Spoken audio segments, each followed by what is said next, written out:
ನಿಮ್ಮ ಭವಿಷ್ಯಕ್ಕೆ ಒಳ್ಳೆಯದಾಗಿ, ನಿಮ್ಮ ಭವಿಷ್ಯ ಉಜ್ವಲವಾಗಿರಲಿ ಅಂತೇಳಿ ಹಾರೈಸ್ತಾ ನಿಮ್ಮ ಹೋರಾಟಕ್ಕೆ ಜಯವಾಗಲಿ ಅಂತೇಳಿ ಮತ್ತೊಮ್ಮೆ ಹಾರೈಸ್ತಾ ನನ್ನ ಮಾತುಗಳನ್ನು ಮುಗಿಸ್ತಾ ಇದ್ದೇನೆ. ಜೈ ಹಿಂದ್, ಜೈ ಕರ್ನಾಟಕ.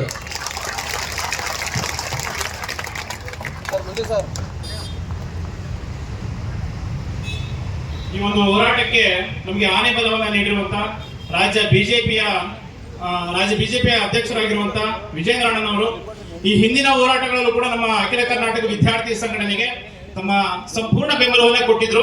ಈ ಹಿಂದೆ ಕೂಡ ಇದೇ ಫ್ರೀಡಂ ಪಾರ್ಕ್ ಅಲ್ಲಿ ನಾವು ಒಂದು ಹೋರಾಟವನ್ನ ಹಮ್ಮಿಕೊಂಡಾಗ ಮಾನ್ಯ ವಿಜೇಂದ್ರ ಅಣ್ಣವರು ಬಂದು ಹೋರಾಟಕ್ಕೆ ಸಂಪೂರ್ಣವಾದ ಬೆಂಬಲವನ್ನ ನೀಡಿ ಅವತ್ತು ಕೂಡ ನಮ್ಮ ಮನವಿಯನ್ನು ಸ್ವೀಕರಿಸಿದ್ರು.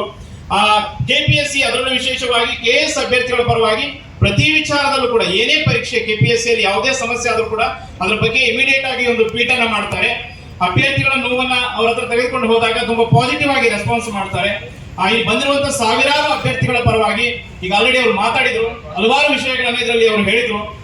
ವಿಶೇಷವಾಗಿ ಸರ್ಕಾರ ನೇಮಕಾತಿ ವಿಷಯದಲ್ಲಿ ತುಂಬಾ ವಿಳಂಬ ನೀತಿಯನ್ನ ಅನುಸರಿಸುತ್ತೆ. ಸೊ ಅದು ಕೂಡ ಎಷ್ಟರ ಮಟ್ಟಿಗೆ ನಿರುದ್ಯೋಗಕ್ಕೆ ಕಾರಣವಾಗಿದೆ ಅನ್ನೋದನ್ನು ಕೂಡ ಅವರು ಹೇಳಿದ್ರು. ಹಾಗೆ ಮುಂಬರುವ ದಿನಗಳಲ್ಲಿ ಯಾವ ರೀತಿಯಾಗಿ ಪಾರದರ್ಶಕತೆ ಅನ್ನೋದು ಮೂಡಬೇಕು ಪರೀಕ್ಷೆಗಳಲ್ಲಿ ಅನ್ನೋದ್ರ ಬಗ್ಗೆ ಕೂಡ ಹೇಳಿದ್ರು. ವಿದ್ಯಾರ್ಥಿಗಳ ಧ್ವನಿಯಾಗಿ ನಮ್ಮ ವಿಜೇಂದ್ರ ಅಣ್ಣ ಅವರು ಇದ್ದಾರೆ.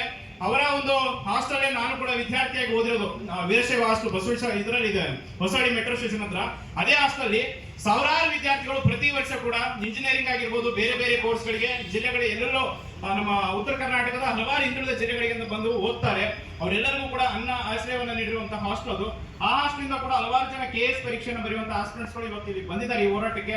ಅವರ ಸಹಕಾರ ನಮ್ಮ ಅಖಿಲ ಕರ್ನಾಟಕ ವಿದ್ಯಾರ್ಥಿ ಸಂಘಟನೆಗೆ ಹೀಗೆ ಇರಲಿ ಅಂತ ಹೇಳ್ತಾ ಅವರಿಗೆ ಎಲ್ಲರ ಪರವಾಗಿ ಧನ್ಯವಾದಗಳನ್ನ ಅರ್ಪಿಸ್ತೀನಿ. ಹಾಗೆ ಮುಂದಿನ ಅತಿಥಿಗಳಾದಂತಹ ಭೀಮಾರ್ಮಿ ರಾಜ್ಯಾಧ್ಯಕ್ಷರು ರಾಜಗೋಪಾಲ್ ಸರ್ ಅವರು ನಮ್ಮ ಕೆಎಸ್ ಅಭ್ಯರ್ಥಿಗಳು ಹಾಗೆ ಕೆಪಿಎಸ್ಸಿಯ ಒಂದು ಏನು ಲೋಪದೋಷದ ತೊಂದರೆ ಇದ್ರ ಬಗ್ಗೆ ಮಾತಾಡ್ಬೇಕಂತ